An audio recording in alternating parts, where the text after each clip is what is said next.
Hello, everyone, and welcome back to Rise and Lead Women's Leadership Perspectives. I am your host, founder, and CEO of Diverse Perspectives, ChèRee Wiley.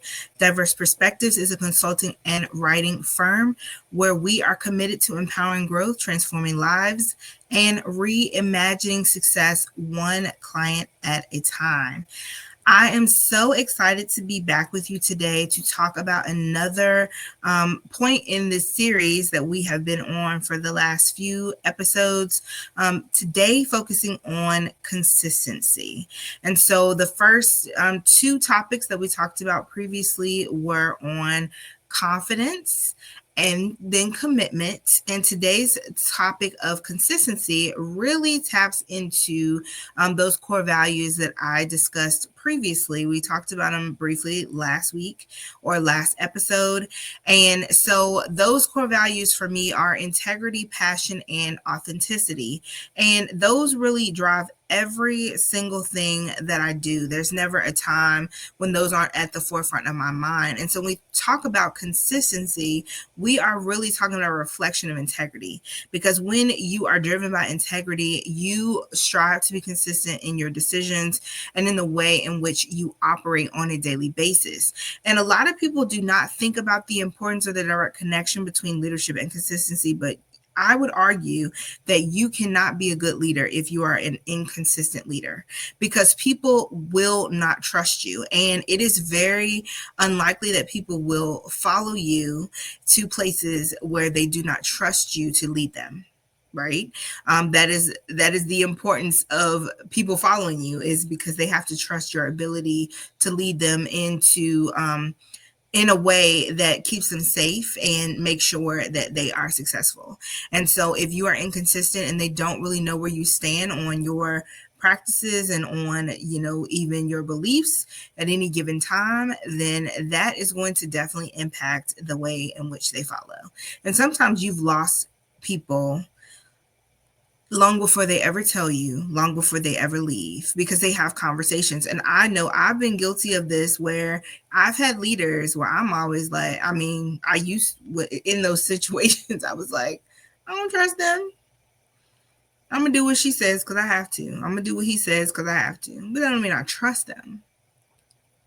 I don't believe anything that comes out of their mouths, because they have shown me that they are not consistent with what they say. They're not going to necessarily do what they say they're going to do.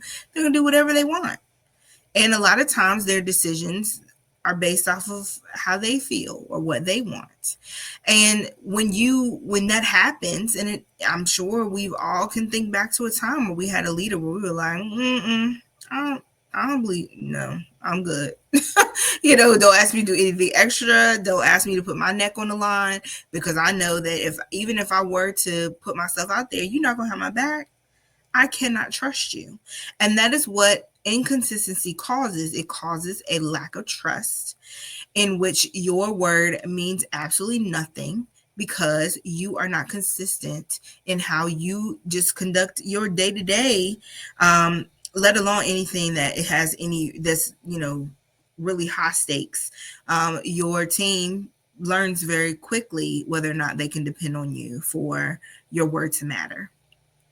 And so I do want to spend some time today really talking about that, because it impacts everything else. You can be a confident leader, you can have commitments, but if you are inconsistent, that means that your commitments, you say your commitments are one thing, but you're not really committed to those things. Because if I'm really committed to exercising every day, then that's what I'm gonna do. And because I do it every day, because that's what I'm committed to, I'm consistent with that particular habit. If I say I'm gonna exercise every day, and then as soon as, the wind is blowing, it's raining outside, you know what, my big toe hurts, my daughter wants to cuddle up on the couch and watch 30 movies, I gotta do that, you are inconsistent, and no one believes you anymore. They're like, okay, you're committed to working out every day, but you haven't worked out in 3 weeks, because every time anything happens, you shift the plan.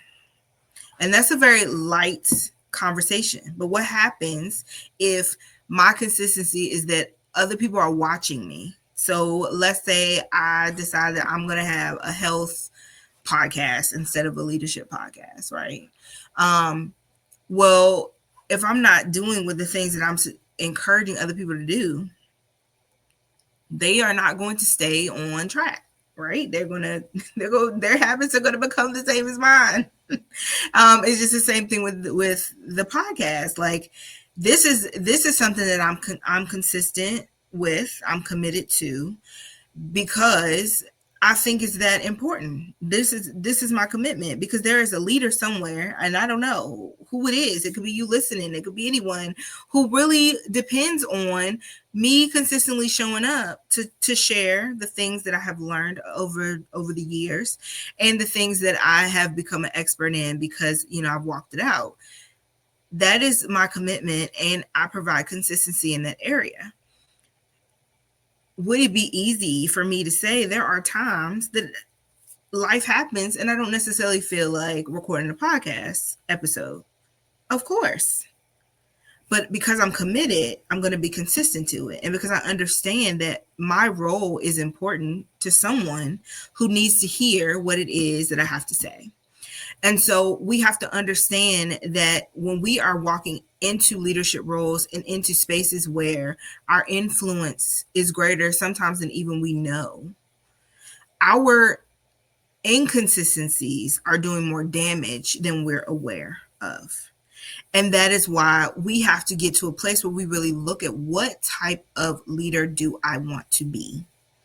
And we talked about this many times over, this year since the podcast started, from the very first episode all the way until now, is this constant reflection of what kind of leader I want to be. Because just to share my own experience, I am very self-reflective. Whenever I'm in positions of leadership or I have a leadership assignment, I'm constantly thinking about how I've handled certain things. One thing about my personality in general, I am, a nice person. I would like to think I try my best. I never is it my intention to hurt anyone's feelings, but I tend to be rather straightforward. It is a byproduct of my personality, because I like to, let's just deal with it. Like, I don't like to kind of beat around the bush around with stuff. Like, okay, let's just go in and deal with it. I try to be very mindful of how I respond to people and how I respond to situations, because I understand that not everyone is used to my personality, and people who don't know may be offended in some way, because there are times when I just say whatever it is, because we need to deal with it. You are not doing XYZ. Let's figure out a way to get this done. This is the way that this strategy that we're currently using is not working. So let's do something different. Those are times when someone may get a little tight in the chest, right? And they may not like the way that something's been said. But one thing that I try my best to do is to be constantly reflective about how it is. And even I'll even ask myself, is there a way that you could have said that differently that may have softened the blow for this particular person who is not necessarily always, or is not necessarily ready to be addressed the way that is your natural disposition. People who know me get to, they understand a little bit. It's coming from a place of love. But people who don't, in their first time interaction, they can take it the wrong way, and it's happened. And so, again, having that constant reflection. Well, the same thing happens when we're talking about what type of leader we want to be when it comes to the area of consistency. Do I want my team to trust me? Do I want my team to be very sure that when I say something, that my word holds weight? That I'm not just, a talking puppet that's just saying stuff that it has there's nothing behind it. When I speak, I want people to understand that I don't say things that I don't mean. And that is a fact for people who know me. I have a really difficult time with what I coined the term of being fake. Like I can't, and I mean, I didn't coin that term, but that is a term that I use on a regular basis. I don't necessarily understand that intersection. I do understand, having compassion and trying to lighten the blow for people as far as like choosing my words carefully. I do not understand lies and false hopes, pretending that something is okay that's not okay. Like those are the things that I don't understand. And again, that goes back to integrity. I understand it from the perspective that I know I get why people do it. I don't see it as an avenue for me because it serves no one. And we talked about this again in the last episode. Like I would always rather have a hard truth than an easy lie, because I don't know what to do with a lie, because the lie it has no substance. It's no foundation. It's not concrete. What can we do with a lie? I can deal with truth, because then I know how to proceed, right? And so the type of leader I want to be is always a leader who leads with integrity and who is consistent, who sets a line. And this is the line. Like the line doesn't move. It doesn't keep moving based off of who you are, how far or away the line gets. Like the line is the line. If there's something that we don't do, then we don't do it. And in some cases, there are circumstances, and we do have to consider things in a case by case basis, but having a plan for how that happens is really, really important. And so one example of this that I can, think of or would like to share is when you have someone that comes to you in business and they need a certain thing to happen. So let's say, you have an employee and she needs to take time off, and her reasoning for taking time off is, I have a sick child, the child's having a procedure, whatever the case may be. And the protocol, the line is that, you can take time off because people need time off, but you will provide the proper documentation to support whatever your reasoning is. Now, we're not talking about vacation time. We're talking about like extra time, whether the company's policy is that, to the best of our ability, we will not take off on Fridays unless it is a pre-scheduled vacation that has been submitted and approved by your supervisor or through, the finance department, HR, whatever the procedure is. That is what we do every time. This particular person is saying that they need to be off on a Friday that was not pre-approved, whether they've called in or whatever the case may be, because of the state of their child. So the response would be every single time consistently, I understand. I'm really sorry to hear that this is happening with your child. As a parent, you most certainly should be with your child during difficult times. Please provide documentation of the, in order for this absence to be approved upon your return. So if this is a person calling you on the Friday morning saying they're not coming in because their child is sick or whatever, I need you to take little Joey to the doctor, and I need you to get a doctor's note, and I need you to bring that to work when you return. Joey's having procedure. First of all, if Joey was having procedure, unless it was emergency, they had to rush him in right away. You probably knew about that in advance. But if perhaps you did not know or something slipped through the cracks, please provide documentation of Joey's procedure upon return. This is a consistent way for your company, your business, your team to make sure that you're not falling into the trap of inconsistency and just being like whatever, because what I have seen also happen in a scenario is that an individual was consistently taking off Fridays, consistently saying that the reason for this absence was because of their child, but was not being required to provide documentation because they were going directly to whoever the manager was, leader, whatever, their sob story, crying, whatever needed to happen. And then they were being allowed to be off, or their child gets sick every third Friday of the month.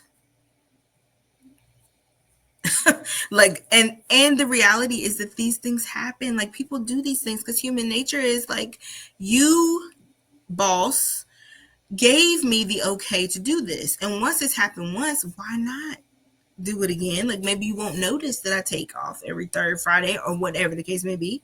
And I'm going to just keep pushing this because you are willing to move the line. And structures are so important when we're talking about consistency because they guarantee that we don't get off track. Consistency requires prior planning. That is one. If you are in a team, and of course we don't see this really happen when it comes to like big institutions, because big company understand you have to do this. They have handbooks, they have all these other things. But when we're talking about smaller businesses, to my entrepreneurs who just started a business, you need to be, when you talk about having this business plan and having, all these other structures in place, you also need to be working on a handbook, and you need to be working on proper HR protocol for your staff, your team. And I would argue for the companies that are a member of one as of right now, that will change because we are believing for great success and growth in your particular company. You need to start planning for this now. What happens when XYZ needs to be off? How do we handle payroll? What days of the month are people getting paid? This is the type of the conversations that need to happen before they need to happen. It's the conversations before the conversations. Because if you wait until you are in it, if you wait until you have 2 employees, 5 employees, 10 employees, 20 employees, 50, 75, 100, 500, 1,000, however this grows, if you wait until then to start figuring out your structures and your protocols for things that will guarantee your consistency, you are setting yourself up for failure. Because that's how you end up with case-by-case scenarios of like, not case-by-case of this person, it might be their mom, and that person, it might be their daughter, and this person, it might be them personally. But we're talking about case-by-case of, depending on how well I know you and your situation, I'm making off the fly, off the cuff decisions that will now impact you and those other ones that are working with us, because once the word spreads that is what we do, now that's our new protocol. And the minute that you tell someone else something different because you've thought about it and you're like, maybe that wasn't the best course of action, or I don't know, I didn't, and I can't really ask for this now because I didn't say anything about it initially. This is why we plan. Okay.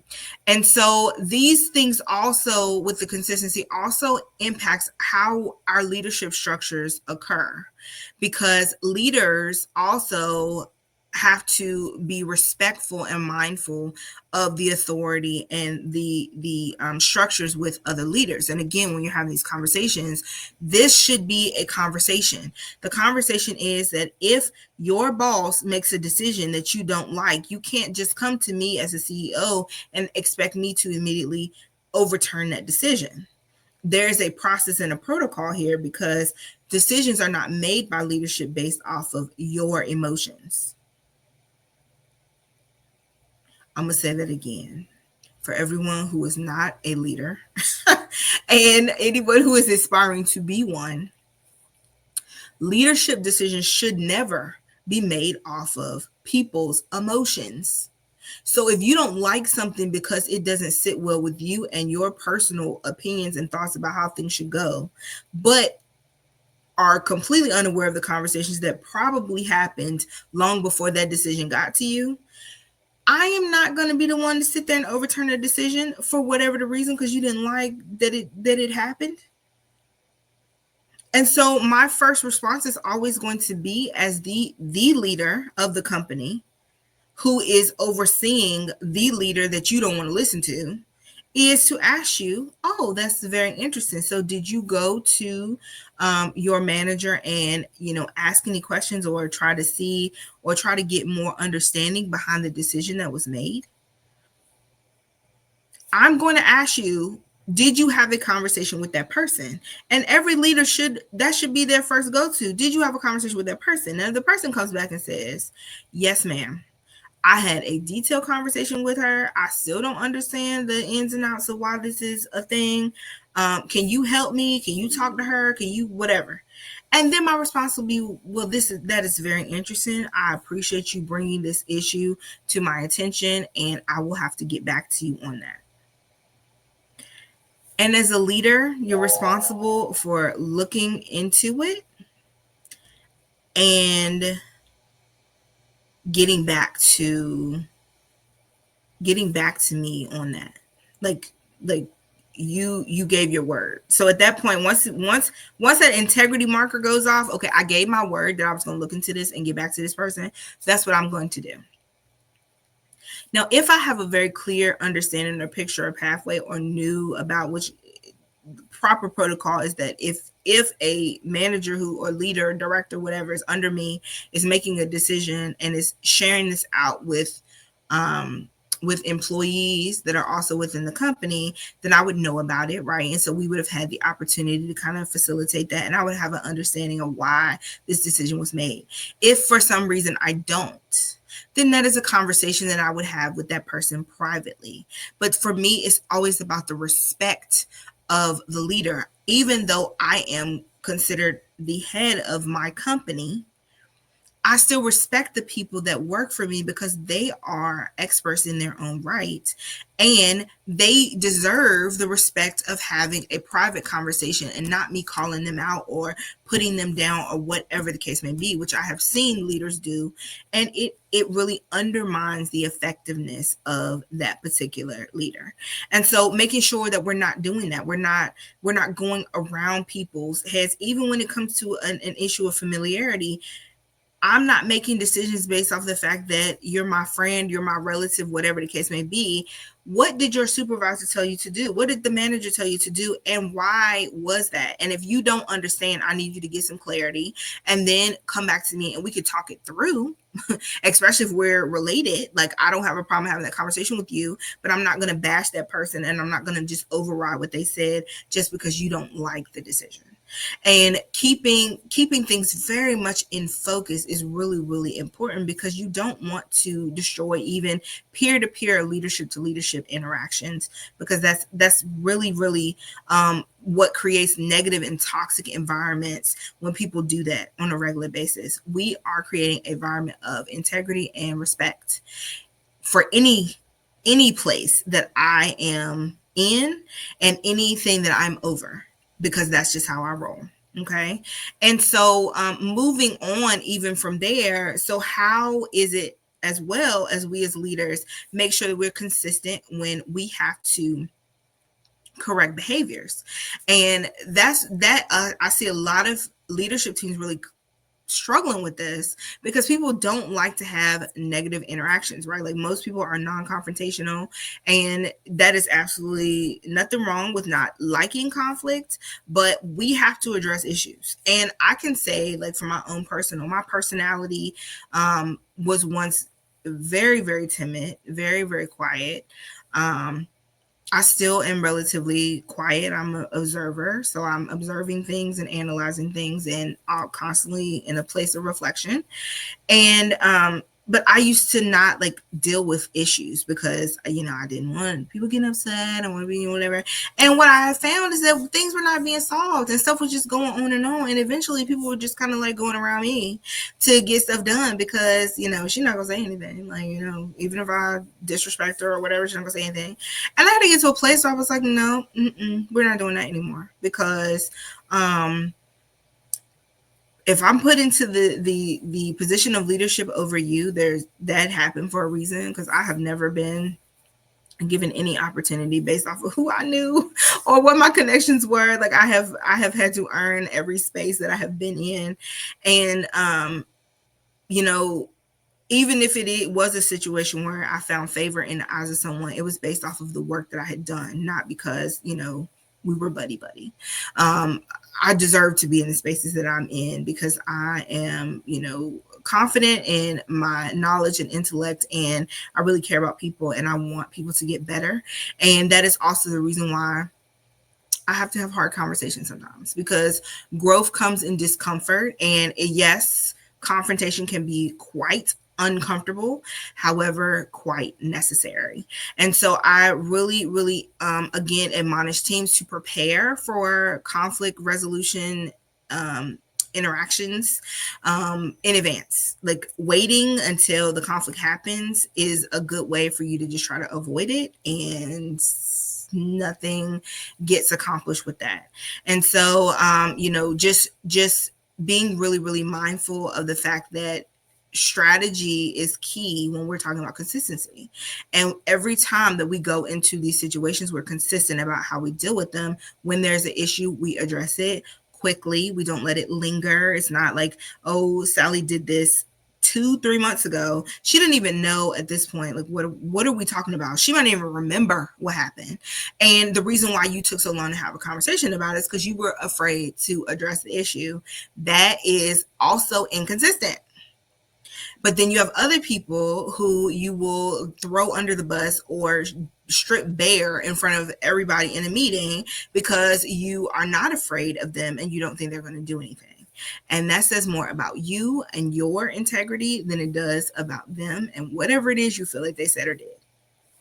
So having a plan that we operate with every time within 24 to 48 hours of any incident that needs to be addressed, it will be addressed. I don't care if I got to clear off my schedule. Sweetheart, please come and meet with me tomorrow at 12 noon so that we can deal with this thing. And then we carry out the protocol in which to make sure that this happens in a productive and positive way that is beneficial to both parties. And when I say beneficial, I don't mean that everybody gets what they want. I mean that even if you leave without the thing that you hope to accomplish, you feel like you still grew or were somehow enhanced by the conversation that was had. Because it is about a learning opportunity for you to understand that we cannot act this way. And this is the reason why. This is what's best for everyone involved. It is not just about you. It is not just about you, leader. It is not just about them, employee. It is about the success of the team and us all understanding our role in any particular space. Okay. And so those are why those conversations must happen, and they must happen quickly. And when we really get down to it, the benefits of consistency are more than you could even imagine, because again, we're talking about that trust. We're talking about having proper structures and people knowing what to expect. Like that is so huge, because I know this is what will happen every single time. So it creates an atmosphere of safety for me because of the structures and because of the consistency, which we know studies have shown that is definitely necessary for safety to be developed. You have to have structures. You have to have consistency. It has to happen every single time. Nothing, no wiggle room behind this. And when I know what's coming, when I know that the handbook says this, that this is in black and white, this is how we deal with it, I don't have to try to figure it out. I can focus on the things that are most important, which is me being productive for the company, me doing what I have given and committed myself to, me being the person that I want to be and showing up the way that I want to show up. And so one resource that I would like to share with you before we wrap things up is this particular text. Is called Crucial Conversations. This text gives a protocol. It gives you tools to help you to navigate the conversations in which you may have to have as a leader when you are overseeing people. And so this is something that I definitely recommend to teams to use in order to help them. There's also a workbook that goes along with this particular text that you can order, and Amazon has these as well. I also leave links underneath the podcast, but I always like to provide tangible support for teams. As always, if you are interested in having some leadership development, leadership support, you want to call in Diverse Perspectives, have me personally come out and consult and to work with your team in order to build some of these practices in and to work around the area of consistency, please, please, please do not hesitate to reach out. The website is here, dpdei.com, and on there is also information about ways that you can call the business. If you go onto our social media platforms, we're on Facebook and Instagram, as well as on TikTok. There's information that you can also get in contact with us to get our assistance around some of these strategies to help to build and grow your team, grow your base. Even if it's just, as you are building businesses, to have that business consultant as well. So if it's not leadership, but you're an army of one and you want specialized business consulting, that is also an offering that we have at Diverse Perspectives. I absolutely want to see each and every one of you grow and be successful. If you are watching on YouTube, please be sure to like and subscribe and hit that bell so every time we drop a new episode, you are in the know. Continue to be great, continue to grow, and to continue to develop. And I will see you next time.